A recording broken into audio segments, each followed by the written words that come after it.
He leído el manifiesto que el brigadier Krasnov ha enviado este mes al presidente señor Piñera y otras autoridades nacionales. Dividido en tres partes tituladas Yo expongo, Yo denuncio y Yo exijo, relata en detalle las múltiples irregularidades jurídicas que, según su criterio, usaron diferentes ministros para imputarlo por violación de derechos humanos a lo largo de los 17 años que ya lleva privado de libertad, cometidos, según sus acusadores, durante su desempeño en comisión en la Dirección de Inteligencia Nacional DINA, con la misión de cooperar a desarticular la organización terrorista MIR. A esta fecha se estima que la suma de penas aplicadas a Krasnov por los tribunales de justicia alcanzan ya a los 900 años de prisión. Pero esas opiniones son discordantes, pues unos las consideran adecuadas y otros exageradas e indicadoras de un verdadero acoso judicial a que el brigadier y su equipo han sido sometidos por las izquierdas, entre las que se encuentran jueces, políticos, periodistas y cerebros lavados. Porque viví toda esa época, concuerdo con lo expresado por el brigadier en su manifiesto. Confirmo que el MIR y otras organizaciones terroristas que querían empujar a Chile hacia las garras del marxismo cubano estaban causando mucho daño al país, razón por la cual la comunidad nacional solicitaba a las Fuerzas Armadas que las desarticulara. Tan así era ese temor que infligían que diferentes personalidades chilenas manifestaban lo siguiente respecto al actuar de las Fuerzas Armadas. El 8 de julio del 73, en declaración conjunta de los presidentes del Senado, Eduardo Frei Montalva, y de la Cámara de Diputados, Luis Pareto, ambos DC, manifestaron: ningún pueblo puede resistir la tensión que crea la inseguridad de los ciudadanos ante la impúdica acción de grupos armados que cuentan con el amparo oficial. El 23 de agosto del mismo año, el senador DC Andrés Saldívar, en declaración a ¿Qué pasa?, y refiriéndose a las Fuerzas Armadas, expresaba: creo que son las grandes reservas morales de nuestro país y pueden ser ellas quienes en un momento dado estén llamadas a solucionar las cosas aquí. En eso no hay que tener tapujos y lo demás es ser hipócrita. El 11 de septiembre del 73, el senador y presidente de la DC hasta ese día, Patricio Aylwin, en declaración al corresponsal de las agencias NBC News Service de Washington y Bonn, reproducidos en el diario La Prensa de Santiago, manifestaba: la verdad es que la acción de las Fuerzas Armadas y del Cuerpo de Carabineros no vino a ser sino una medida preventiva que se anticipó a un autogolpe de Estado que, con ayuda de milicias armadas con enorme poder militar de que disponía el gobierno y con la colaboración de no menos de 10.000 extranjeros que había en el país, pretendían o habrían consumado una dictadura comunista. Por eso se produjo el pronunciamiento militar y se formó la Junta Militar de Gobierno. Nosotros, los demócratas cristianos, habríamos faltado a la verdad y habríamos sido inconsecuentes si no hubiéramos reconocido que la responsabilidad fundamental de lo ocurrido proviene del gobierno de la Unidad Popular y que las Fuerzas Armadas no buscaban esto, sino que actuaron por patriotismo con un sentido de responsabilidad frente al destino histórico de Chile. Y más adelante Patricio Aylwin agregaba: es muy fácil convertirse en juez de otros que están peleando,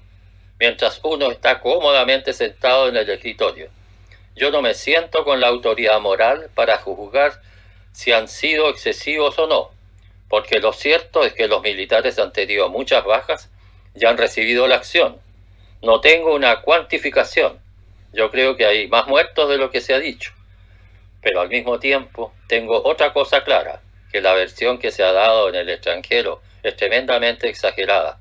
Cuando se habla de los muertos flotando en el río Mapocho, cuando se habla de los varios cientos de miles o decenas de miles de muertos, heridos y prisioneros, es una exageración manifiesta. Por su parte, el expresidente Eduardo Frei Montalva, después del 11 de septiembre, manifestaba: los militares nos salvaron la vida y de la degollina. Don William Thayer Arteaga,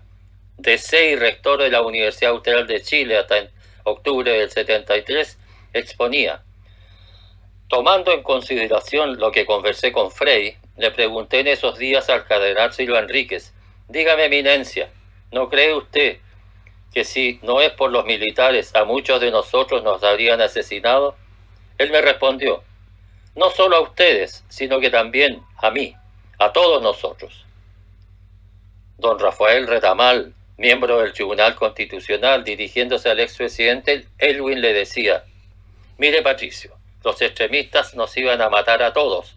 Ante esta realidad, dejemos que los militares hagan la parte sucia, después llegará la hora del derecho. Conocidas todas estas declaraciones pre y post 11 de septiembre del 73, expresadas por representantes nacionales de la vida pública, religiosa y judicial, se puede percibir el temor que embargaba a muchos respecto al futuro del país y de sus propias vidas y familias, en el caso que se instalara en Chile un gobierno marxista. En estas circunstancias se entiende con claridad la necesidad imperiosa que existía en desarticular lo antes posible al MIR y otras agrupaciones terroristas, tarea que en parte le correspondió cumplir en ese entonces al teniente Krasnov y sus colaboradores. Por respeto a sus derechos, su manifiesto debería no solo ser acogido por el presidente Piñera, sino también estudiado para confirmar si es efectivo todo aquello que en él expone. Cabe agregar que Krasnov solicitó en su oportunidad que se le sometiera a un tribunal de honor para que se conocieran oficialmente sus reiterados reclamos de justicia,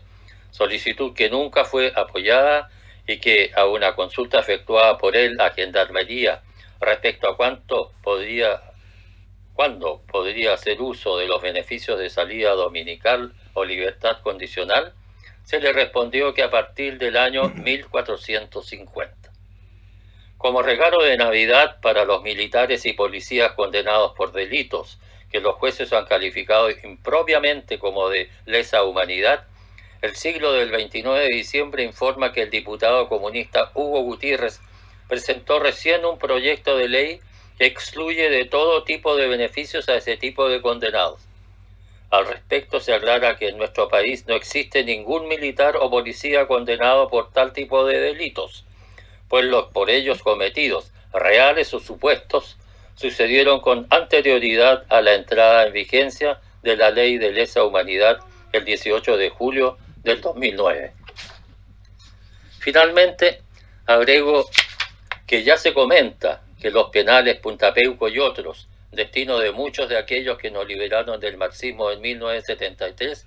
se están transformando poco a poco en una especie de modernos campos de exterminio,